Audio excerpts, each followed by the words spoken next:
Hello everyone, Pax Money di kay iwan kay masasarapan at today's vlog. So today is Miyerkules, adlaw sa mga Marites. Sige tag Marites, no? So actually guys, I just love to make a video. For the past few days, nakalimot na kong himog mga vlog regarding about my daily life. So today, I'm making it. So actually, yung mga gamot, para daghan og kuno og paabuton charot. So mas ganang ko magbisaya kay ang mga Bisaya mga masasaya. I'm proud being Masaya. So I just love my scrub suit.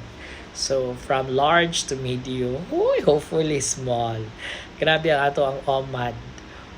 As in 1 meal a day pero kay imong balihon OMAD damo damog kaon ng joke. 15 hours no meal as in labi na paggabi. Pero kung gutumon mukha ko prutas. So again, an apple a day keeps your doctor away. But if the doctor is cute, forget the fruit. So I need to cut my hair now. I'm just kind of busy lang. But it's okay. So, yun. So today's duty. Wala may toxic. Hindi toxic.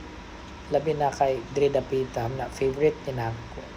Actually, ang tag-iya diri is very controversial. Labi na when it comes to tubig. Kaya diba tubig is water sa Pais River. Mga politician, mga pinakadato sa Pilipinas, o at least na mo'y clue. You know that one who's the number one richest man in the Philippines, Manjud, no? Of course. So, at least na mo'y idea. Kasi makatag na, sure na. Who knows, makadaog o Gcash 100. Try daw ninyo guys. And then, inyong i-repost ang akong vlog. I'm proud being Bisaya. And again guys, I'm your nurse na himuon ta mong first.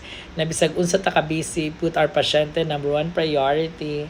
So see you next vlog nga akong bukal kag. Bye. For now, see you later, alligator.